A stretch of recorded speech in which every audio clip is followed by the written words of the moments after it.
Hi, let's continue the non-stop learning. Welcome to Blue Wisdom podcast series. I am Neeraj Bhardwaj, learning and development consultant, trainer, coach, and author. I am director with Blue Wisdom Private Limited.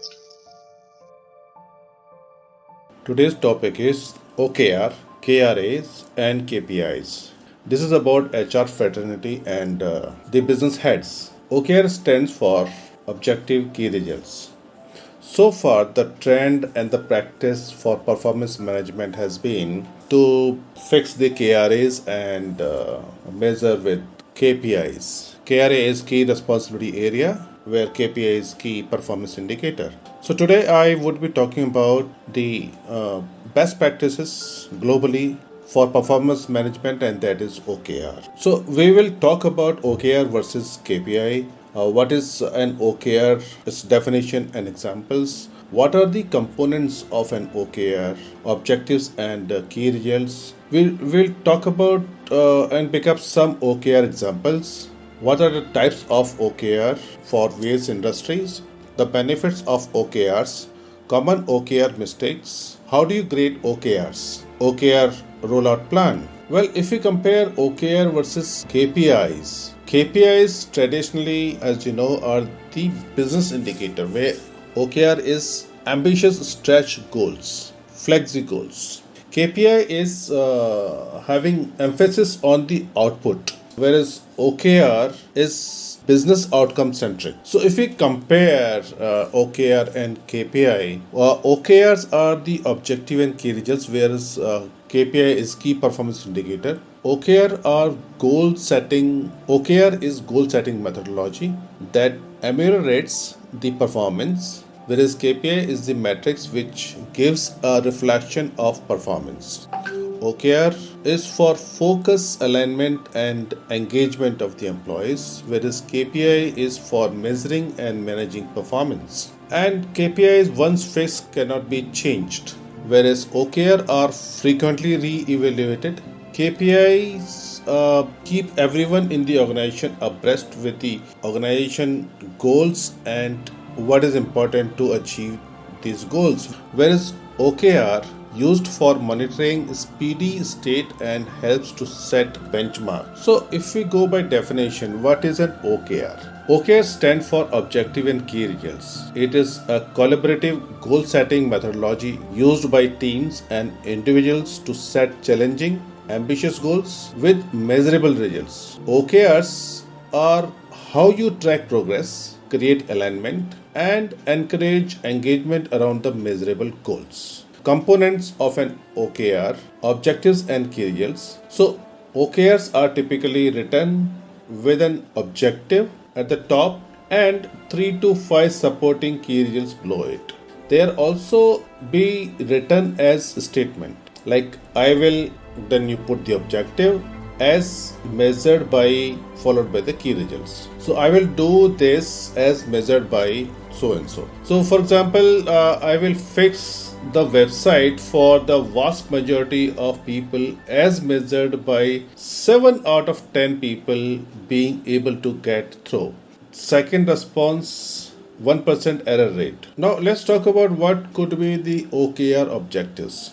An objective is simply what is to be achieved, no more and no less. By definition, objectives are significant, concrete, action oriented, and ideally inspirational. When properly designed and developed, there are vaccine against fuzzy thinking and ineffective execution. So this is about objectives. Now let us talk about the key results. Key results benchmark and monitor how we get to the objective. Effective KRs are specific and time bound and aggressive yet realistic. Most of all, they are measurable and variable. You either meet a key result requirement or you don't. There is no gray area, no room for doubt. At the end of the designated period, typically a quarter, we do a regular check and grade the key results as fulfilled or not.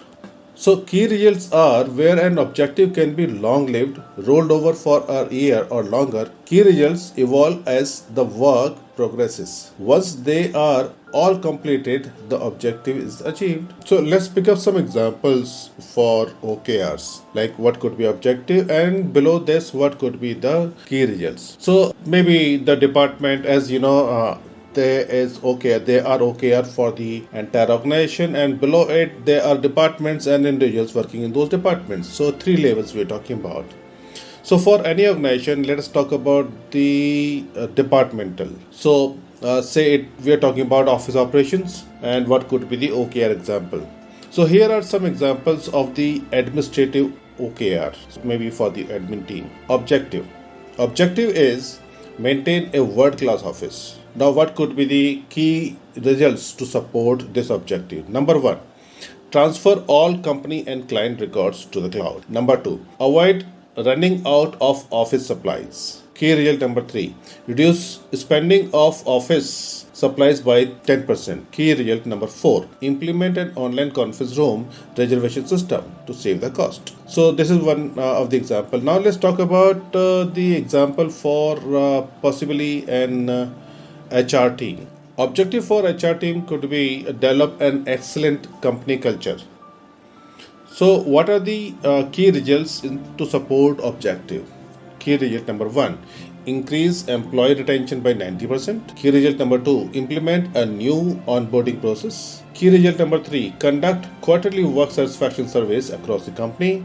And possible key result number 4 is reach 95% in average work satisfaction for the employees. So this is how you can set up the objectives and key results. So OKRs are easy to adopt. So OKR LifeCycle runs for a quarter and has 4 simple steps, that is plan, execute, engage and learn. So if you pick up the first word of this, P for plan, E for execute, E for engage and L for learn, that is peel.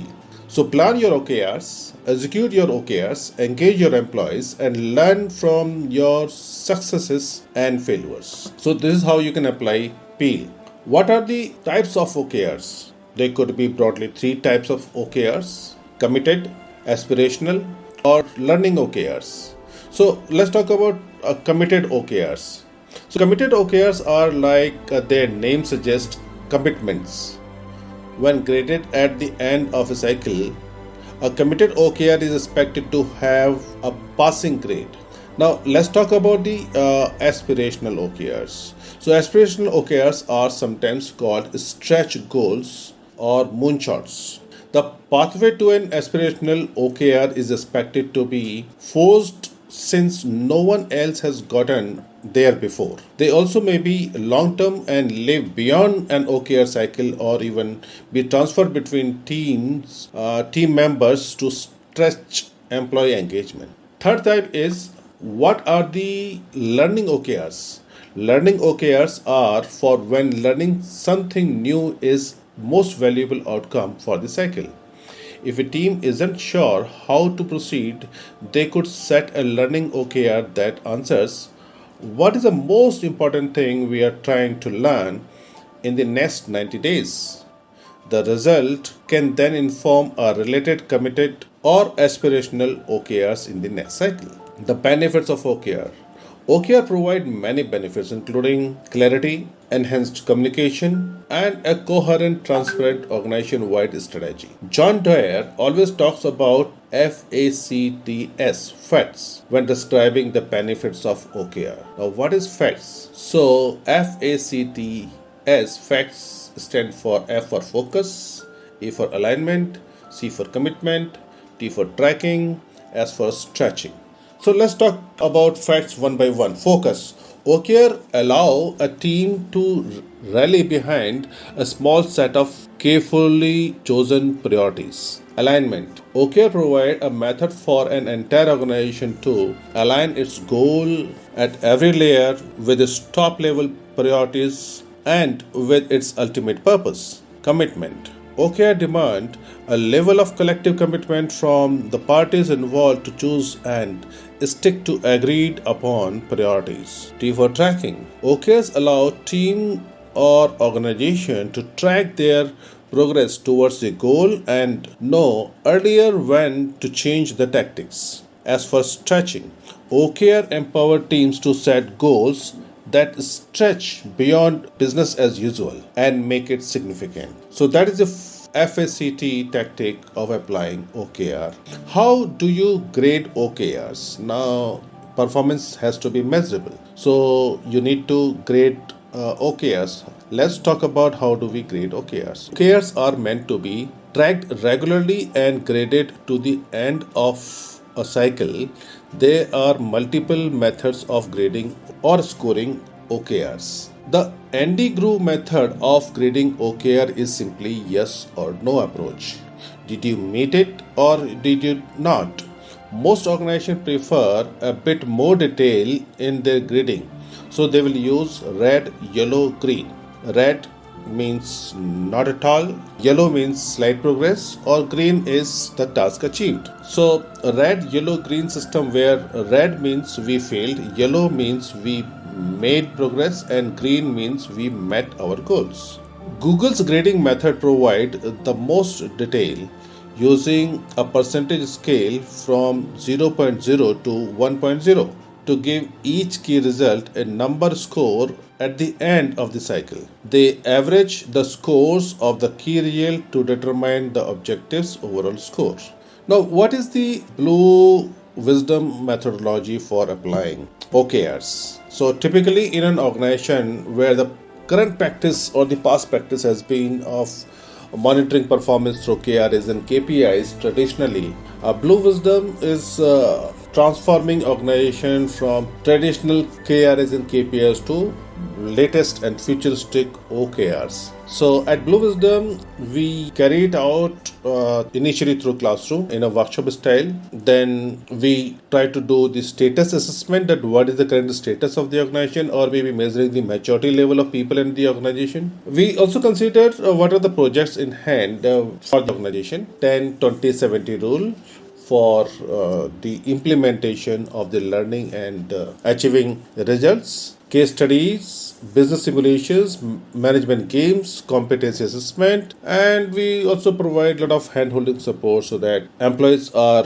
well versed with the principles of OKR, and now they can measure the performance of their teams frequently. So the way forward or the roadmap for implementing OKR looks like this: that we first of all assess the culture of the organization, then we decide the target audience and we do their orientation. We definitely refer the vision, mission. If need be, we try to slightly redefine the vision, mission, because OKRs would be then possibly coming out of the vision or the goals, short-term and long-term goals. So to find out, to frame OKRs, we refer the long-term, short-term goals of the organization. At least what are the goals for this financial year. And then after fixing the KRs, so objectives and key results, and then we start converting them into this smart action planning, that how you're going to achieve this key result. Once this is jotted down and documented, we then look ahead and go for implementation and set up a periodical review. So this is how the entire cycles moves around. So in case you are looking for transforming your organization from traditional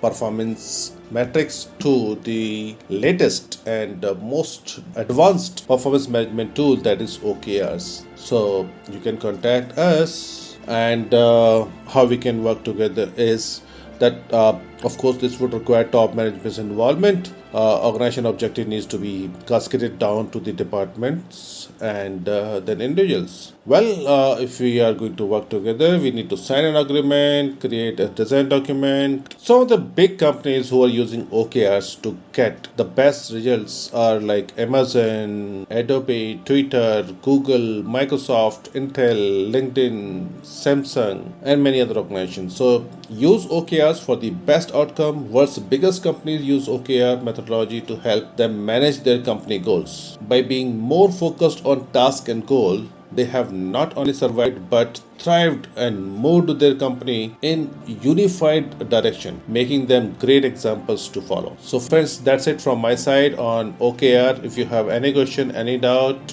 you can always contact me. Thank you. Thanks for the attention and careful listening. Please share your thoughts on the topic. What is that one thing you like the most? In case you need consulting, training, coaching, please contact me. Please check the description box for details and short notes on this podcast. You can also access other podcasts in the given links. Please like, subscribe, and share to help us spreading knowledge and skills. This was your friend Neeraj Bharadwaj.